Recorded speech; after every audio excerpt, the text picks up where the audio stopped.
Right, let's talk about history. Not the sanitized, flag-waving version you get in textbooks, but the messy, deeply uncomfortable truth. Western powers have built entire museums dedicated to remembering the horrors of the past, chief among them the Holocaust, and they absolutely should. It was a monstrous industrial-scale evil. But here's the kicker, the part that gets whispered instead of shouted. When Jewish refugees, desperate to escape the tightening Nazi noose, were pleading for sanctuary, where were the open arms? The MS St. Louis, a ship packed with over 900 Jewish souls, was turned away from the US and Cuba in 1939, forcing it back to Europe where many of its passengers later perished in concentration camps. It's a gut-wrenching betrayal that sits awkwardly next to the post-war narrative of righteous liberation. This selective memory isn't a one-off, it's a pattern. Look at Africa. For centuries, European powers carved up the continent like a Sunday roast,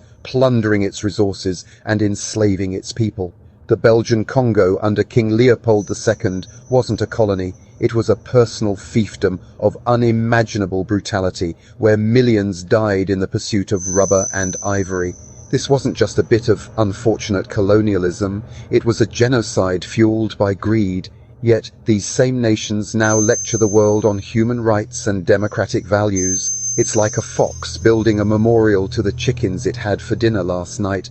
The hypocrisy is so thick you could build a house with it, a very sturdy, two-faced house. The West's historical narrative is a masterpiece of public relations, carefully curated to highlight the triumphs while airbrushing the tragedies it authored. We learn about the brave Allied soldiers storming the beaches of Normandy, and rightly so. But we conveniently forget about the imperialistic land grabs and the systemic exploitation that built the empires they were fighting to protect. It's a story told with strategic omissions, a highlight reel of heroism that ignores the bloopers of breathtaking cruelty. This isn't just bad history, it's a deliberate manipulation of the past to legitimize the power structures of the present.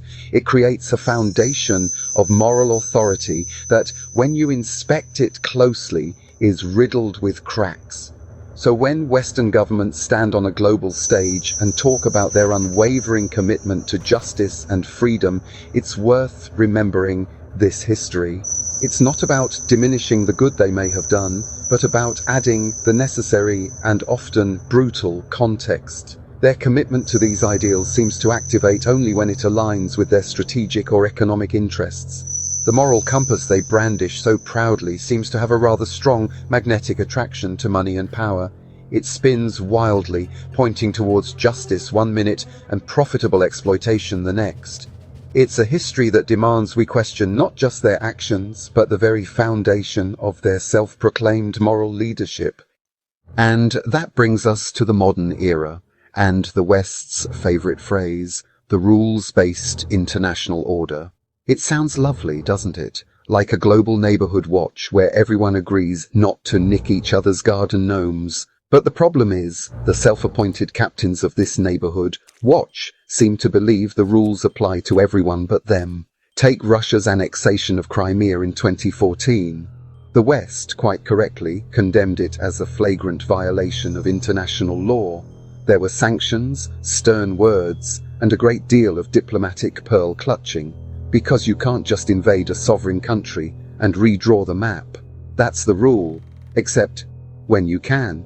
Cast your mind back to 2003. The United States and its allies, led by our own dear United Kingdom, invaded Iraq based on the now infamously bogus claim of weapons of mass destruction. There was no UN Security Council resolution authorizing it. It was a clear violation of the very rules-based order they now champion. The invasion destabilized an entire region, cost hundreds of thousands of lives, and created a power vacuum that gave rise to ISIS. It was a catastrophic own goal, but instead of being treated as a pariah state, the West just sort of shrugged and said, "Oops, our bad." The hypocrisy is staggering. It's like being fined for parking on a double yellow line by a traffic warden who has just parked their own car in a children's playground. Then there's Afghanistan, 2 decades of Western military presence, trillions of dollars spent, and countless lives lost, all in the name of nation building and fighting terror. And how did it end? With a chaotic, humiliating withdrawal that saw the Taliban waltz back into Kabul faster than you can say mission accomplished. For 20 years, we were told this was a noble cause to bring democracy and stability. But the moment it became too costly and politically inconvenient, the plug was pulled, plunging the country back into the hands of the very people we went there to oust. It wasn't about the Afghan people, it was about Western interests, and when those interests changed, so did the policy. This isn't a complex geopolitical theory, it's a simple, observable fact. The rules-based order is a tool, not a principle. It's a stick used to beat rivals and a shield to hide behind when your own actions come under scrutiny. When Russia annexes Crimea, it's an assault on global stability. When the US invades Iraq, it's liberation. The inconsistency isn't a bug in the system. It's the entire operating system. It's a clear message to the rest of the world. There is one set of rules for us and another, much stricter set for you. And if you don't like it, well, we have the bigger military, so what are you going to do about it? So, if it's not about principles, what is it about? The answer is as old as time itself. Self-interest. Specifically, economic and geopolitical dominance. Western powers didn't just stumble into becoming the world's wealthiest nations, they built their fortunes through centuries of colonialism, resource extraction, and shaping global trade rules to their own advantage. The entire system, from the World Bank to the IMF, was designed to perpetuate a status quo where Western economies remain at the top of the food chain. All the talk of free markets and level playing fields often conveniently ignores the fact that the game was rigged from the very beginning. Think about it like this.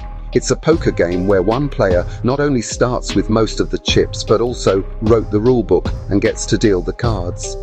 Foreign aid, for instance, is often presented as an act of pure altruism. But look closer, and you'll find it's frequently tied to conditions that force developing nations to open their markets to Western corporations, or adopt policies that benefit the donor country's strategic goals. It's less about charity and more about investment. An investment in maintaining influence and ensuring a steady flow of resources and profits back to the West. It's a brilliant, self-sustaining loop of power. This brings us to a rather grand and often mocked concept, the New World Order. Now, before you reach for your tinfoil hat, this isn't necessarily about shadowy figures in smoke-filled rooms. It's about a more subtle, systemic form of control. The German philosopher Hegel described a process of thesis, antithesis, and synthesis. You present a problem, the thesis, you provoke a reaction or an opposing force, the antithesis, and then you offer a solution, the synthesis, that contains elements of both but ultimately moves society in your desired direction. It's about managing crises, real or manufactured, to achieve a predetermined outcome that centralizes power. This process is happening right in front of us. Globalization, the thesis, created unprecedented economic integration, but also instability and inequality. The backlash came in the form of nationalism and populism. The antithesis, the proposed solution, a new form of global governance, the synthesis, one that promises stability and fairness, but could easily introduce more centralized control under the guise of solving the very problems the old system created. The ultimate goal remains the same: to protect and advance the interests of those at the top of the pyramid. It's not a conspiracy, it's just how power protects itself. The real motive is rarely the one they sell you.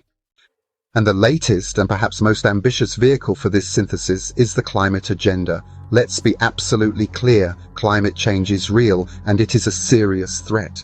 The science is settled. But when a crisis of this magnitude arises, you must always ask who stands to benefit from the proposed solutions. The narrative is one of saving the planet, a noble thesis, if ever there was one. The antithesis is our current carbon-based way of life.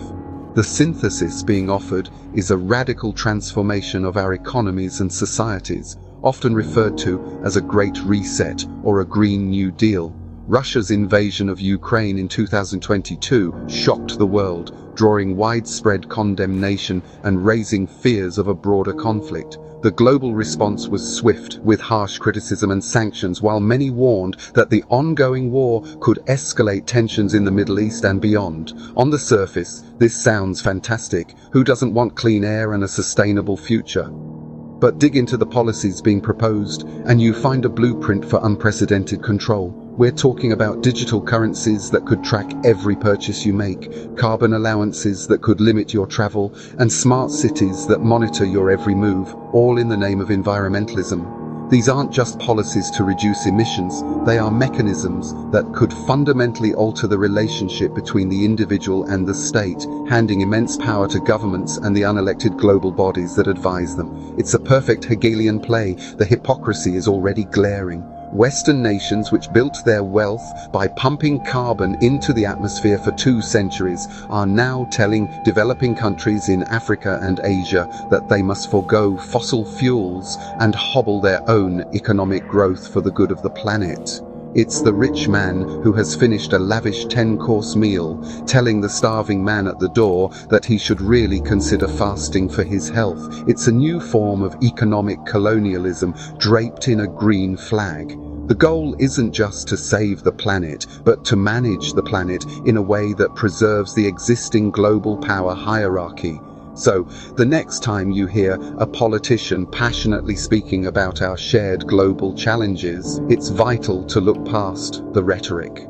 Question the narrative. Recognize the patterns of hypocrisy that stretch back through history. Understand the real motives are often hidden behind a veil of moral righteousness. Whether it's war, finance, or the climate, the underlying question should always be the same: cui bono?